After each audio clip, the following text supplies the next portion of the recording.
하나님, 우리의 길을 여시고 또 우리의 마음문을 여셔서 전하는 자와 듣는 자가 성령으로 교통케 하여 주시옵시고, 이 모든 말씀이 하나님의 진리임을 깨달아 우리의 영안이 열려지고 우리의 삶의 지혜가 하나님의 영광을 위해 사용될 수 있도록 오늘 이 시간 모든 예배자들을 주의 말씀으로 회복되게 하여 주시옵소서. 모든 말씀 주 예수 그리스도의 이름으로 기도 올리옵나이다. 아멘. 할렐루야. 하나님께 예배하는 여러분들, 그 예배하는 축복과 사랑이 오늘도 충만히 넘치시기를 주님의 이름으로 축원합니다. 코로나19의 여파가 우리가 많이 종식되지 않았는가라는 생각을 해봅니다. 오늘 여러분 들어오시면서 바뀐 점이 있으시지 않으셨나요? 저는 금방 발견했습니다. 책상에 더 이상 이름을 쓸 필요가 없습니다. 온도계가 없어졌어요. 그만큼 코로나19에 대한 이 여파가 많이 사라지고 있다는 것을 우리가 볼 수가 있어요. 또 코로나19로 인해서 약 3개월간 정신없이 정말 지내다가 여러분들도 갑자기 5월을 맞이하지 않으셨나요? 5월이 딱 되고 나니까요, 4월도 참 좋았는데 4월은 참 잔인한 4월이 아니었나 싶습니다. 춥기도 하고 뭐 그랬는데 5월로 바뀌니까 뭐부터 바뀌었죠? 날씨부터 바뀌었어요. 기온이 따뜻해져서요, 여러분들 이제 살랑살랑한 원피스 입으셔도 잘 어울릴 것 같습니다. 물론 마스크를 다 벗어야 되지만 또 좋은 곳에도 갈 수도 있고 또 함께 식사도 할 수 있는 그나마의 여유도 5월이 되어서 생긴 것 같습니다. 또 우리가 이제 예배드리러 걸어다니다 보면 풍경도 많이 바뀌었습니다. 그동안 앙상한 가지 남았는데요, 5월이 되니까 어느새 이 꽃과 나무에 푸르른 이 아름다운 형형색색의 꽃과 풀들이 우리를 마치 반기는 것 같은 그런 느낌을 줄 정도로 5월은 참 많이 아름다운 이 자연을 만끽할 수 있는 기간이 아닌가 싶습니다. 이렇게 자연을 이렇게 보잖아요. 그러면 여러분은 어떨까요? 아름답다, 이쁘다, 아유 귀엽다, 한번 따고 싶다, 이런 생각 드시나요? 저는 점점 더 이상해지고 있어요. 자연을 보면서 하나님의 순리란, 하나님의 역사란, 아름답다 해야 되는데 그런 생각들을 많이 하는 것 같아요. 이 자연을 이렇게 잘 보면은 우리나라는 사계절이 있기 때문에 봄, 여름, 가을, 겨울을 보면서 자연은 매일 바뀌지 않습니까? 그런데 이 변화가 아주 정기적으로 큰 변화 없이 그때그때마다 바뀌는 걸 볼 수가 있어요. 그러니까 변화를 하더라도 하나님의 순리 안에서, 하나님의 질서 안에서 변화되는 모습이 참 아름답고 귀하다는 것을 믿음으로 자연을 볼 때 그런 마음이 든다는 것이죠. 자연을 이렇게 보면요, 단 한 번도 하나님의 순리를 벗어난 적이 없는 것 같아요. 항상 하나님이 창조하신 그 피조물의 섭리에 따라서 아주 자연스럽게 변화되는 모습을 보는데요, 이렇게 대자연은 하나님이 창조하신, 운행하시는 대로 그대로 순종하며 나가는데 가장 하나님의 뜻과 다르게 살아가는 존재들이 있어요. 그 존재들이 바로 인간이죠. 인간은 하나님의 섭리를 따라 창조된 피조물입니다. 그래서 하나님께서 인간을 창조하시고 심히 기뻐하신 그러한 말씀이 창세기에 기록되어 있는데, 그런데 인간이 선악과를 따먹고 자신이 선과 악을 분별하면서부터 그 자신이 하나님이 되려고 하는 죄를 짓고 말았습니다. 그래서 하나님의 섭리를 따르지 않고 자신의 섭리를 따르려고 하는 그러한 생각들을 많이 하는 것 같아요. 우리도 한번 곰곰이 생각해 보면 하나님의 뜻이 이루어지면 참 좋은데요, 하나님의 뜻과 내 뜻이 다르면 또 실망하고 좌절하는 모습이 그대로 우리 삶 속에 드러나는 것을 볼 수가 있습니다. 그런데 놀라운 사실은요, 믿음을 가지고 인생을 살아가다 보면 내 뜻이 이루어진 것 같은데 하나님 뜻이고요, 또 내 뜻이 이루어지지 않았는데도 그것이 하나님의 뜻이라는 진리를 발견하는 때가 있어요. 그러므로 믿는 자는 한 가지 인생의 결론을 맺습니다. 하나님의 뜻을 따라 사는 것이 복이다. 하나님의 순리대로 사는 것이 은혜다. 이 사실을 믿음으로 우리가 깨닫고 발견하게 되는 것이죠. 여러분 성경에 보게 되면 선지자도 다 같은 선지자가 아닙니다. 선지자 중에는 불량 선지자들도 있었죠. 그 중에 한 분이 요나 선지자인데요. 하나님께서 요나 선지자에게 한 가지 명령을 내렸습니다. 니느웨에 가서 회개를 선포해라. 내가 니느웨 백성들을 구원하고자 한다. 그러니 너는 저 심판의 예고를 하고 회개하면 구원받을 것이라고 회개의 선포를 외쳐라. 이렇게 명령을 내렸단 말이에요. 그런데 선지자가 하나님 말을 안 듣고 니느웨로 안 가고 반대쪽 스페인 쪽인 다시스로 떠나는 것을 요나서는 기록하고 있습니다. 그렇게 말씀에 이렇게 돼 있죠. 요나가 하나님의 낯을 피하였다라는 말씀이 기록돼 있어요. 그러니까 하나님 뜻 어기고 하나님 얼굴을 피하여 정반대편으로 배를 타고 도망을 갔던 것입니다. 그때 하나님께서 요나를 포기하셨나요? 그 자리에서 하나님이 요나를 죽이셨나요? 그렇지 않죠. 풍랑을 일으켜서 요나가 바다에 빠뜨리게 하고 물고기 뱃속에 들어가 3일 동안 자신의 죄를 하나님 앞에 회개하는 경험을 하게 하십니다. 그리고 하나님은 예정하신 대로 요나라는 선지자를 통하여 니느웨라는 하는 곳에서 하나님이 뜻하시는 대로 그들이 회개할 때 그 니느웨 성을 용서하시고 구원하시는 것을 우리가 요나서를 통해 발견하게 되는 것이죠. 코로나19로 우리의 생각과 우리의 삶이 많이 바뀌었습니다. 여러분들도 코로나 전에는 내가 봄이 되면 뭐가 되면 이런 계획을 해야지, 이런 예측을 해야지라고 하면서 여러 가지 생각들을 많이 계획을 세우고 실행을 하셨을 겁니다만은 코로나19의 이 전염병의 사태가 일어나면서 아마 봄에 세운 계획들이 대체적으로 잘 이루어지지 않지 않았는가라는 생각을 해봅니다. 코로나19를 생각해 보면 좀 억울하고 답답한 부분들이 있어요. 우리가 해야 될 것들이 어쩌면 좋은 일일 수도 있고 선한 일일 수도 있는데 왜 하필이면 코로나19가 생겨서 좋은 일도 못하고 선한 일도 못할 수밖에 없는가라는 그런 생각을 해봅니다. 저번 주에 목사님께서 전화가 오셨어요. 7월 선교가 잠시 보류됐으니까 비행기표를 다시 취소하라. 취소하는 건 좋은데 참 안타까운 일이 생겼어요. 2만 원의 이 돈을 도로 못 받는다는 거예요. 참 그냥 좋은 일을 하려다가 2만 원을 놓쳐버린 거잖아요. 안타까워요.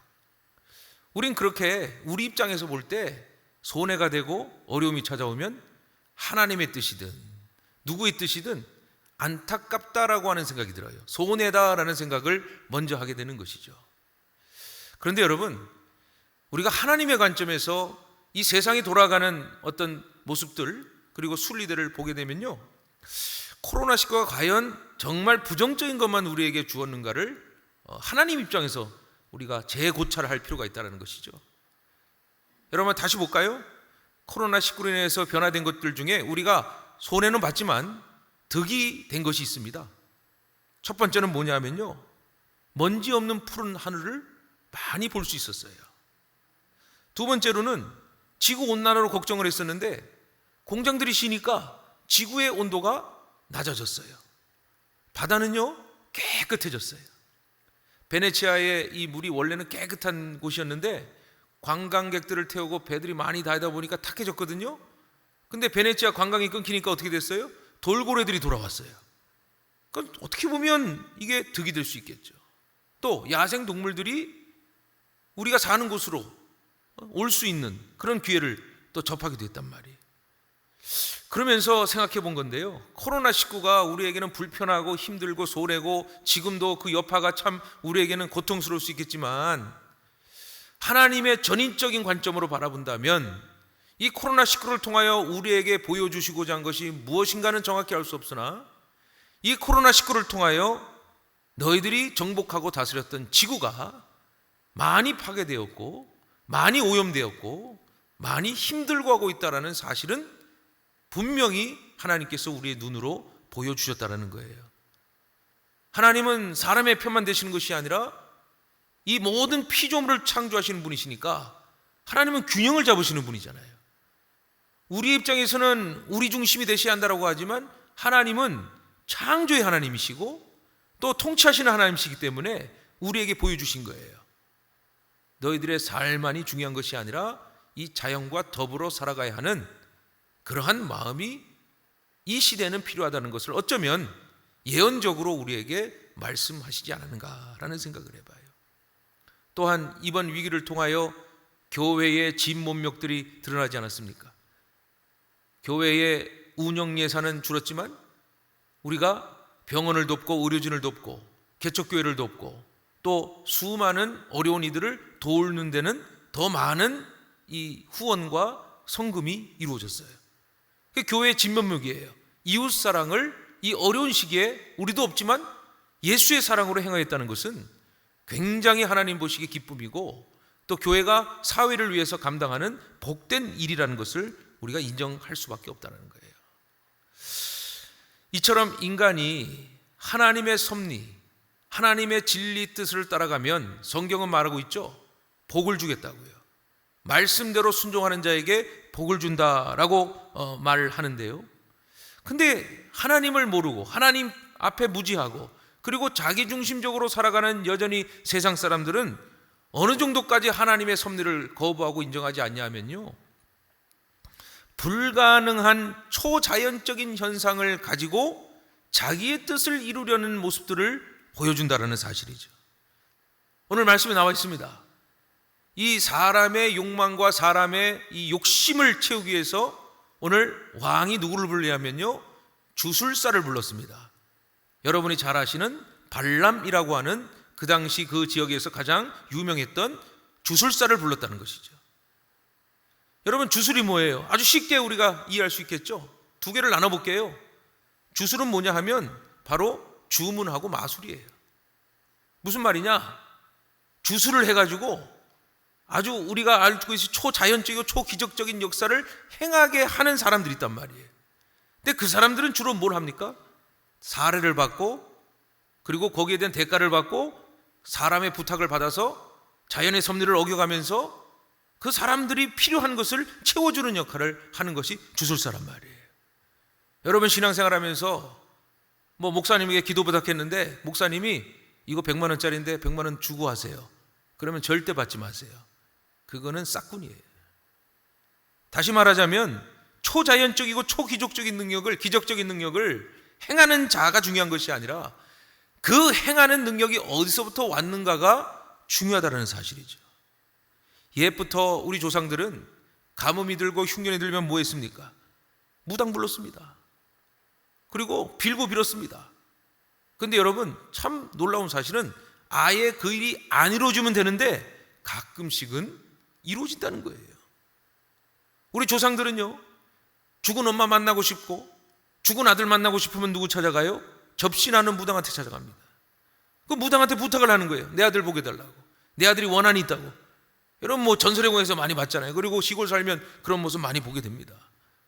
진짜로 신이 들어가지고 죽은 아들의 말을 하고 죽은 엄마가 알고 있는 이야기를 그 얘기를 한단 말이에요. 그래서 사람들이 놀라는 거예요. 야, 저 사람이 신이 임했네 라고 생각을 해요. 또 어떤 분들은 가정의 대소사, 뭐 결혼 날짜를 잡고 이사 날짜를 잡고 심지어는 연애 운을 찾고 이러면 어디를 찾아갑니까? 자신이 좋아하는 날을 잡기 위해서 점쟁이를 찾아가고 무속인을 찾아가서 돈 몇 푼 주고 그 날을 받아옵니다. 심지어는 보너스로 부적 한 장 받아오고 그런 일을 행한단 말이에요. 그게 무슨 일을 하는 거예요? 주술을 하는 사람들, 주술을 하는 사람들. 저 대전에 어떤 분이 보니까 할머니께서 몇십 년을 같은 점집을 다니시는 거예요. 그래서 택시기사 아저씨가 물어봤어요. 아니, 몇십 년을 이렇게 다니십니까? 그랬더니 그 할머니께서 하시는 말씀이, 저 집의 점쟁이가 내 말을 잘 들어줘. 점이 틀리든 말든 누가 내 말을 들어줘. 점쟁이가 들어주지. 그 돈 1, 2만 원 갖다 주고 오면은 내 마음이 시원해, 막 뚫리는 것 같아, 이런 말을. 여러분, 우리도 신이 임했잖아요. 모르세요? 우리 예수의 영이 임했잖아요. 성령이 임했잖아요. 그러면 하나님의 영도 있고 악한 영도 있다는 사실 여러분 아시죠? 악한 영이 임한 자들은 돈이나 대가를 받고 초월적인 능력으로 사탄의 힘을 입어서 그 일을 행할 수 있다는 거예요. 지금도 일어난다는 거예요. 악한 영이란 죄를 범하고 타락한 영에 속한 자를 말하는데요, 아까도 언급을 했듯이 죽은 엄마가 보이고 죽은 아들이 보이는 건 누가 하는 거예요? 그거 진짜 죽은 사람이 와서 하나요? 그건 비성서적이에요.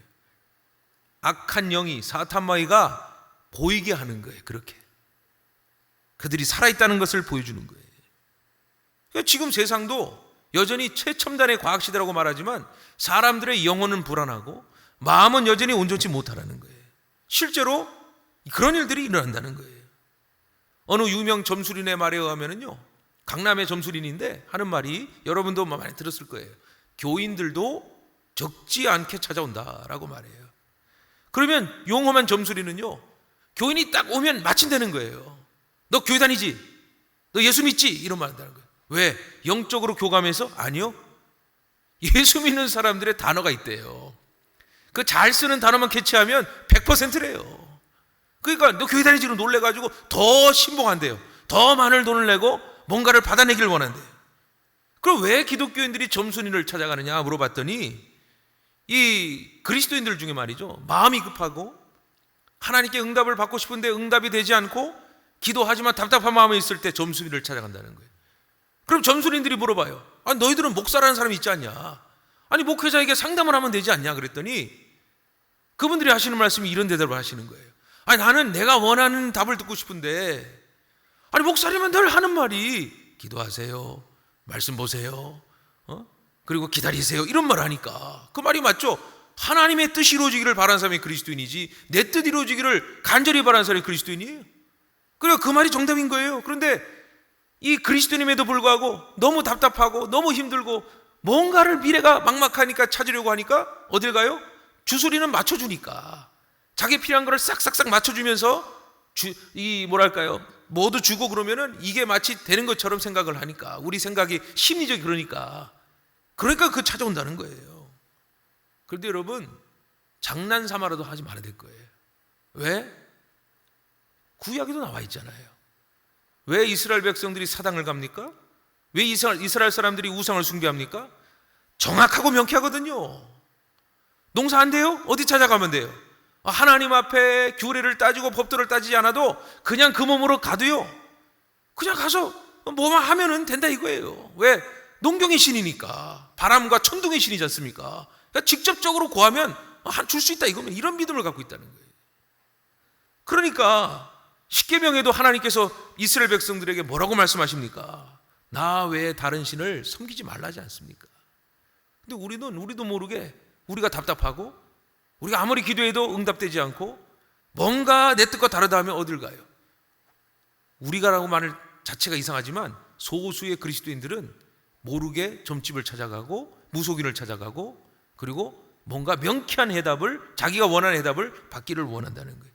그 무속인들도 잘 안다는 것이죠. 그러나 여러분, 우리는 예수를 믿고 나서 우리 뜻대로 사는 존재가 아니라 그리스도의 뜻대로 사는 존재예요. 하나님의 말씀에 순종하기로 작정한 존재예요. 우리 안에 누가 계세요? 성령이 계신단 말이에요. 저 관악산에 올라가면 옛날 얘기입니다. 저도 들은 얘기인데 목사님도 항상 부흥사 목사님이 얘기했던 얘기예요. 이게 맞는지 틀린지 모르겠는데 전 믿고 싶어요. 가면은 무당들 있지 않습니까? 보통 옛날에는 무당이 산에서 구슬했어요. 지금은 불법이에요. 그죠? 구슬했단 말이야. 그럼 목사님들 야유회 가고 등산 올라가면은 꼭 목사님도 올라갈 때는 이 구슬 멈춘다는 거예요. 부정 탄다는 거예요. 서양의 야수고 귀신이 나타나가지고 이거 다 망친다는 거예요. 그래 딱 세운다는 거예요. 영이 영을 한다는 거 아닙니까? 지금 이것을 다 부정하고 있지만 우리는 교회에서도 늘 강조합니다. 영적 전쟁이란 있다라고 말을 하는 것처럼 이렇게 영의 문제가 있다는 거예요. 그러니 우리가 기도하면서 하나님의 뜻을 구해야지, 내 뜻을 놓고 기도하고 내 응답을 받기 위해서 간구한다는 것은 매우 단순하고 1차원적인 신앙이라는 것을 성령이 분명히 신앙을 하면서 깨닫게 하실 거란 말이에요. 어떤 목사님이 이런 설교라고 깜짝 놀랐어요. 무조건 기도하라는 거예요. 기도를 많이 하라는 거예요. 그런데 자신이 원하는 기도도 많이 하라는 거예요. 하나님이 들어주시겠다는 거예요. 하나님이 무슨 경우의 수를 따집니까? 제가 그 말씀을 듣고 좀 너무 이해가 안 갔어요. 이 말씀은 그대로 들어야 되는데 이 말씀이 맞질 않으니까 뭘 왜 기도하는 건데요? 성경에 말하지 않습니까? 예수님이 직접 기도를 가르쳐 줬잖아요. 하나님의 나라와 그 의를 구하라. 그리하면 그 위에 더하여 주신다 말씀하시잖아요. 우리는 기도의 목적과 방향이 정해져 있어요. 하나님의 뜻을 위해 기도하는 거예요. 내 삶을 위해 기도하는 거 아니에요. 하나님의 뜻을 맞추어 가는 것이죠. 그래야 하나님이 그 위에 우리의 필요한 것을 더하신다는 거예요. 심지어는 예수님이 말씀하셨죠. 근심도 하지 말고 걱정도 하지 마라. 무엇을? 먹을 거, 입을 거, 지낼 거 걱정하지 마라. 마태복음 6장에 예수님이 뭐라고 말씀하셨어요? 오늘 있다가 내일 아궁이에 던질 풀들도 하나님이 이렇게 입히시거든 하물며 너일까 보냐. 그리고 마지막 말이 중요해요. 믿음이 적은 자들아 라고 말씀하셨어요. 믿음이라는 것은 내가 지금 사는 것뿐만이 아니라 내가 영원히 사는 것까지도 하나님께 맡겨진 인생인데, 구원이라는 것은 내가 죽고 다시 사는 것이 본질적인 것이지만 그 구원을 확증하기 위해서는 내가 살아가면서 주님을 전폭적으로 의지할 때, 전적으로 주님을 바라볼 때 주님이 나를 살려주신다는 확실한 신뢰와 그 믿음으로 사는 것인데, 우리는 그리스도인임에도 불구하고 이 말씀을 알고 있음에도 불구하고 우리가 늘 기도하는 것은 불안과 염려로 인하여 무엇을 먹을까, 무엇을 입을까, 무엇을 마실까 기도한다라는 사실이에요. 성경은 말합니다. 그렇게 기도하는 자들을 향해서 믿음이 적은 자들아, 예수님이 말씀하시는 거예요. 사랑하는 성도 여러분, 우리가 예수 왜 믿습니까? 예수님 믿는 이유가 있지 않습니까? 이 간단한 질문에 답을 하셔야 돼요. 우리 예수를 믿는 이유는 이미 생명 얻었기 때문이에요. 구원 받았기 때문이에요. 영원한 생명이 보장되기 때문에 우린 예수를 믿고 예수를 따라 사는 거예요. 우리 인생의 가장 중요한 문제가 무엇입니까? 많은 사람들이 자녀요, 돈이요, 아니면 사업이요, 여러 가지 내 생사의 문제요. 아니, 그 문제가 중요한 게 아니에요. 우리 그리스도인에게는 영적 존재이기 때문에 뭐부터 심각하게 봐야 되는지 아세요? 우리는 예수로 죄와 사망의 권세로부터 자유해졌어요. 그거부터 확신하고 예수 믿어야 돼요. 그래야 예수님께서 그 모든 것을 더해 주시는 거예요. 우리는 우리의 일을 하러 부르신 게 아니에요. 하나님의 일을 하기 위해 부르신 거예요. 그거부터 재정립해야 되는 거예요. 예수를 믿으면 사탄은 우리에게 찾아와 늘 우리를 정죄하고 우리를 억누르고 우리를 못 살게 굽니다. 그러나 우리는 거기에 눌리지 않습니다. 주 예수의 이름을 부르며 기도하며 하나님 말씀을 의지하며 살아가면 사탄 마귀는 아무도 예수의 능력으로부터 이길 수가 없습니다. 우린 이 사실을 믿습니다. 여러분, 내 영이 살아야 범사가 강건한 거예요. 성령 충만해야 하나님이 우리의 필요한 것들을 채워주시는 거예요. 불안하고 무섭고 힘들어서 늘 하나님 찾아갈 때마다 아이고 주여 눈물을 흘리며 기도해요? 물론 해소가 될 수 있습니다만은 그게 기도의 궁극적인 목적이 아니에요. 하나님이 왜 우리를 해소시켜 주시고 왜 해결을 해 주시느냐? 힘받고 새 능력 받아서 하나님의 일에 힘쓰라고요. 하나님을 증거하라고요. 예수 그리스도의 살아계심을 드러내기 위하여 그리스도인들에게 축복하시고 그리스도인들에게 은혜 주시기를 원한다는 사실이에요. 오늘도 본문을 보시면은 하나님께서 어떠하신 분입니까? 저주를 축복으로 바꾸시는 사건을 우리에게 지금 말씀으로 보여주고 있습니다. 하나님께서 애굽의 종으로 사는 이스라엘 백성들을 해방시켜 주셨죠. 그리고 광야를 지날 때에 하나님께서 적극적으로 개입하셔서 가나안 땅으로 인도하여 주신 것을 우리가 말씀을 통해 발견을 하는데, 오늘 이 민수기 이전의 말씀을 보게 되면 이 이스라엘 백성이 누구와 전쟁을 치릅니까? 가나안의 7 족속이라고 하는 아모리 족속과 전투를 벌이고, 이 아모리 족속은 7 족속 가운데 그나마 용맹한 족속들인데 그냥 이스라엘 백성들에게 그대로 패하고 말았던 사실이에요. 그러자 이 남은 6 족속들에게 이 아모리 족속이 패한 소식을 듣고 나니까 왕들이 두려워하기 시작한 겁니다. 아모리가 패전했대, 아모리가 이스라엘 백성이 졌대 라고 생각을 하니까 가장 두려웠던 사람이 누군지 아십니까? 다음에 지나가야 할 땅, 모압의 왕이었던 발락이 이스라엘이 다가오는 것을 보고 굉장히 무서워하고 두려워했던 거예요. 그러자 발락이 이 미디안의 장로들과 모압의 장로들을 모아서 우리가 어떻게 이스라엘을 대적할 수 있을 것인가에 대한 이야기를 하다가 도저히 힘으로는 안 될 것 같고 우리의 능력으로는 부족하니 우리도 저들이 믿는 여호와 하나님이 있다면 우리가 그 유명한 주술가인, 지금 선지자라고 말할 수 있는데, 발람을 불러서 발람이 이스라엘을 저주하도록 하자라고 결론을 내렸다는 거죠. 민수기 22장을 보시면은 발람을 찾아온 장로들이 우리를 도와달라고 부탁을 하다가 밤이 새니까 이 발람 선지자가 그 장로들을 같이 유숙하자 하고 재웁니다. 그런데 그날 밤에 누가 나타나죠? 하나님이 발람 선지자의 꿈에 나타나는 거예요. 그리고 발람에게 이렇게 말을 한 거죠. 너는 그들과 함께 가지도 말고 이스라엘 백성들을 저주하지 말라라고. 발람이 이 꿈을 꾸고 두려워하여서 모압의 장로들을 다시 모압으로 돌려보냅니다. 그러자 발락은 거절을 받고요, 더 높은 권위 있는 귀족들을 불러서 다시 보내가지고 뭐든지 들어줄 테니까 우리 소원 좀 들어줘, 이스라엘 저주해줘 라고 말을 하게 됩니다. 발람은요, 뭐든지 들어줘라고 하는 말에 왕의 부탁을 받고 이 모압으로 떠나기 시작하는데, 거기서부터 또 문제가 생겼어요. 여러분도 아시죠? 발람 선지자가 탔던 나귀가요, 사람의 말을 하는 거예요. 그래가지고 말을 안 들으니까 발람 선지자가 나귀를 심하게 때리니까 이 나귀가 어떻게 했죠? 벽을 기대가지고 발람을 막 벽에 부딪히게 하는 거예요. 못 가게 부딪히게 하는 거예요. 그 다음에 사건이 뭘까요? 여호와의 사자가 발람이 탄 나귀를 길을 막고 서 있었던 거예요. 그때서야 발람이 보지 못했던 여호와의 사자를 보고 무릎을 꿇었어요. 그런 하나님의 놀라운 경고와 이 사실을, 영적인 사실들을 보여줬음에도 불구하고 발람이 어떻게 했죠? 무서워서 그 일을 한 것이 아니라 진짜 약속대로 발락 왕에게 찾아갔단 말이에요.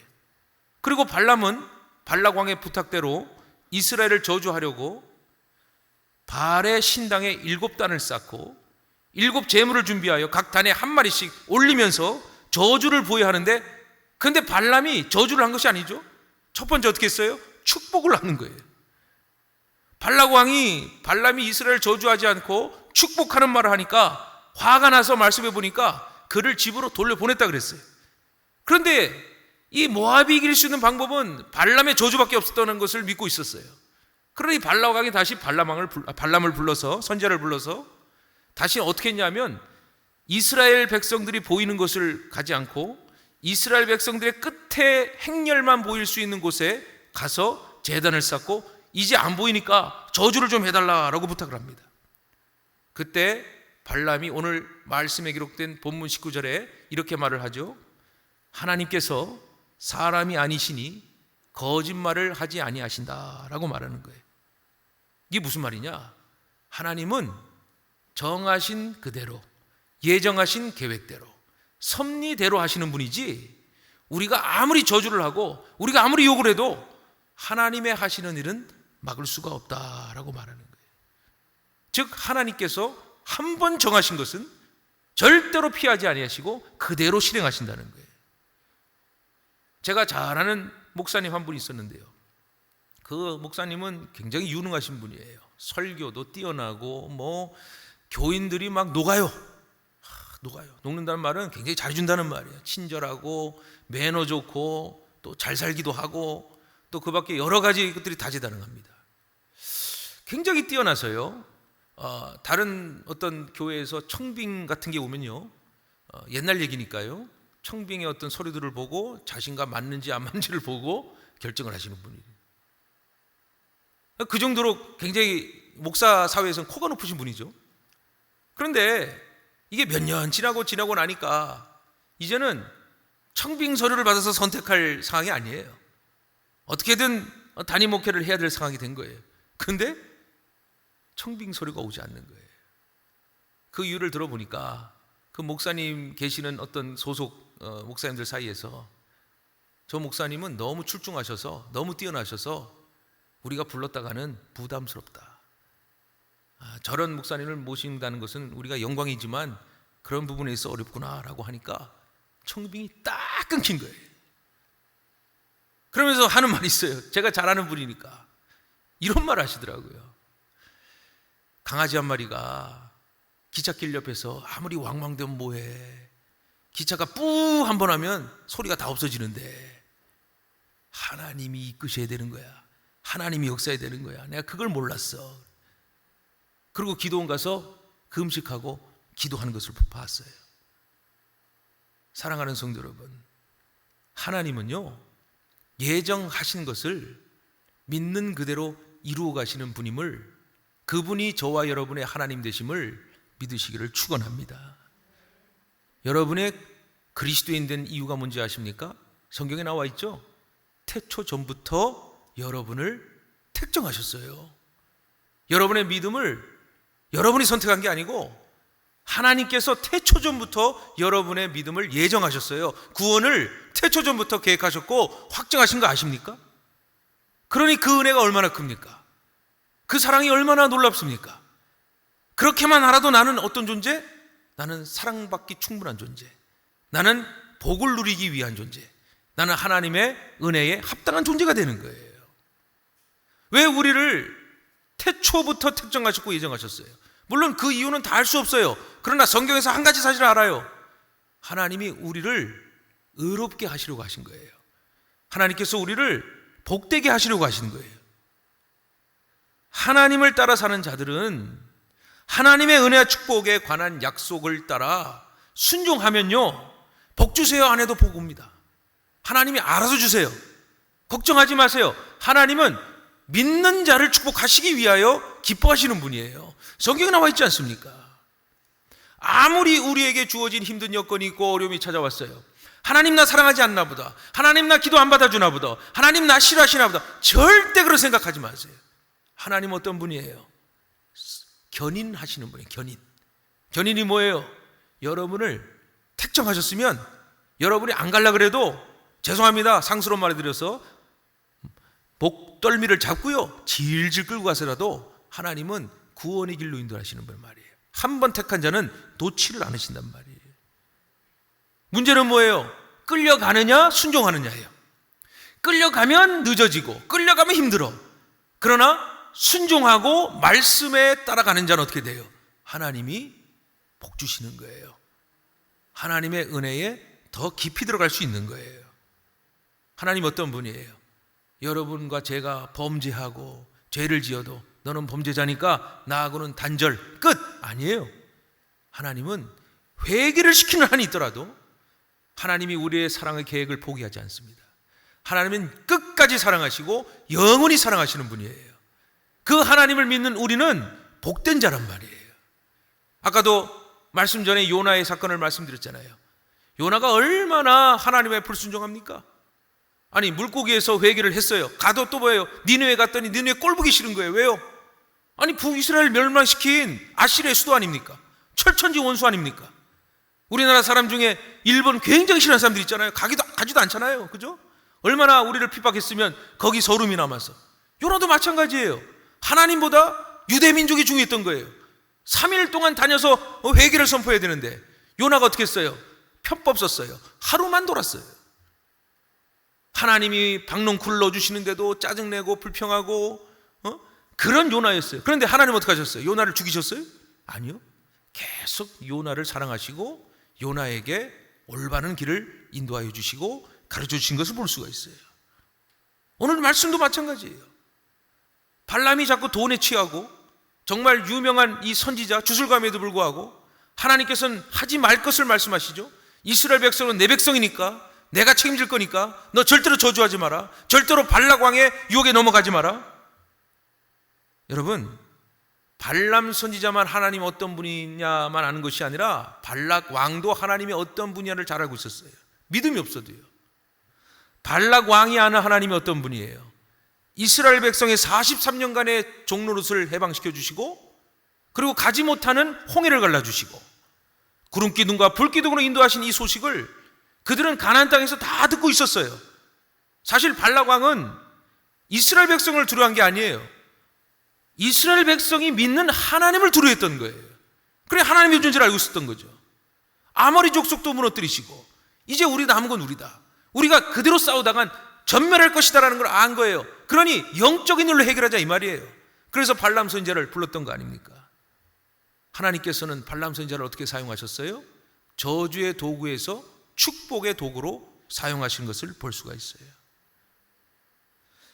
오히려 발람은 하나님을 찬양한 후에 더욱더 이스라엘 백성의 부흥과 이스라엘 백성이 하나님을 믿을 때 왕성해질 것이라는 것까지도 예언하게 되는 사건이 오늘 본문 이후에 기록되는 것을 볼 수가 있어요. 왜요? 하나님의 백성이니까. 하나님이 친히 인도하시니까. 그들은 모든 대적으로부터 승리할 것이고, 그들의 막힌 길은 열릴 것이고, 그들이 사는 모든 곳에는 축복이 있을 것이다. 발람 선지자는 사이비가 아니었어요. 하나님을 알고 있었던 거예요. 하나님의 속한 백성을 두려워할 줄 알았다는 것이죠. 사랑하는 성도 여러분, 말씀은 적용이 되어야 되는 겁니다. 우리는 어떤 백성입니까? 우리는 하나님의 백성이에요. 우린 천국 시민이에요. 그런 우리가 이 땅에 살아가면서 어려움이 찾아오고 불안함이 찾아오고 근심이 찾아오고 무서움이 찾아오면 그걸 이기지 못해. 기도조차 할 수 없다 말하고 늘 자기 방에 앉아서 고민 걱정 빠진다고요? 그건 있을 수가 없어요. 오히려 그때에 더 주를 부르고 우리의 주인 되신 하나님을 외치고 더 하나님 앞에 가까이 나아갈 때 하나님의 뜻하신 바가 있어요. 하나님의 역사가 있단 말이에요.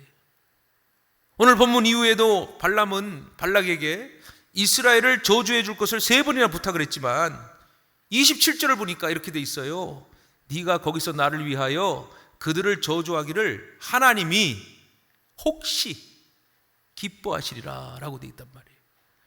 자꾸 부탁을 하는 거예요. 그래도 알면서도 부탁을 하는 거예요. 저주해줘, 저주해줘. 그래야 우리가 살아. 저주해줘. 그랬는데 문제는 뭐냐?